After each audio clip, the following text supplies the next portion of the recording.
Hello YouTube, Proxy here with yet another Ashes news update, recapping the livestream, general news and some community news. As per usual, we will start off with a disclaimer that Ashes of Creation is currently in alpha and a lot of content and features displayed are subject to change, and that opinions or viewpoints stated on my channel are of my own and do not represent Intrepid Studios in any regard. And also to note, everything is a placeholder, including you. Yes, you are all placeholders, including your pet doggo. That is also a placeholder. You don't have a doggo, you say? Well, I did say it was subject to change. So let's start off with a live stream recap for those of you that don't have a spare hour or so to watch the entire thing. First, Intrepid has said there will be some 4K screenshots that should be with us during the weekend, so those should be nice to make some wallpapers out of perhaps. The first part of the livestream showed off a little testing playthrough of the Dunheim Dungeon, exposing some lore that the dungeon was in fact a dwarven city, and the dwarves tried to ride out the calamity that ravaged the world almost Fallout style. And just like some Fallout vaults, it would appear that things didn't go as planned.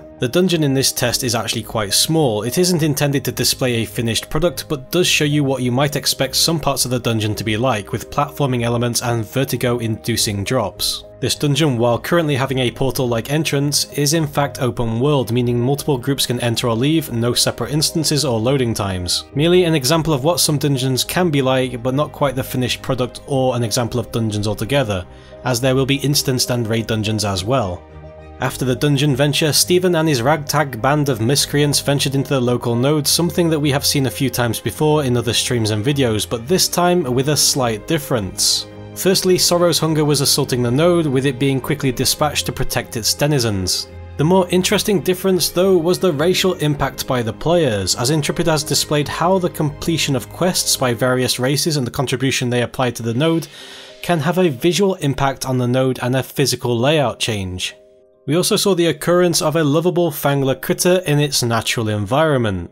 And we also finally get to see the Windmill boss loading screen, which was a running joke during the Alpha Zero testing. Things moved on to take a quick look into another dungeon made by Javier, which was much larger by design, once again open world, which supposedly will be eventually big enough to get lost in and possibly even have PvP fights for grind spots. Though this game with the inevitable reminder from Stephen that the game is not for testing content, rather it being a technical or background mechanics testing phase. Nothing has been balanced or finely tuned in any iteration of this game so far. And this livestream tour pretty much ends with a little PvP endeavour which Stephen dies in, although there's nothing new there.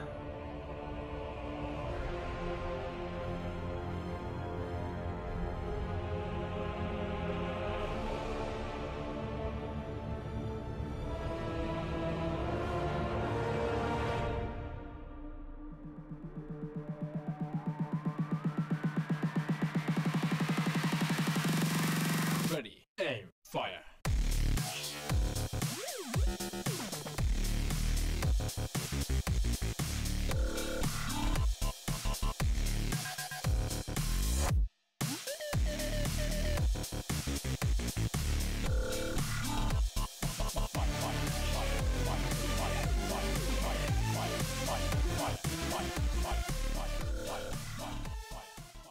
That much pretty sums up all the livestream game footage apart from the Q&As, which you can read through at your own leisure this week at www.aocwiki.net, to which I will leave a link below.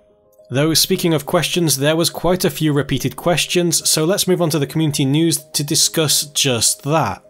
So I want to talk about an idea I had today after the livestream. Once the livestream had ended, DA and quite a few other community members voiced their opinions regarding the multitude of repeat questions that occurred in the livestreams as of late. And we were thinking of ways to reduce the amount of livestream questions repeated. So I ended up providing a suggestion. I don't know if it will work or how effective it will be. If it's not very effective, no big deal, won't do it again. If people think it works well, we can continue to do so. So the idea is pretty simple.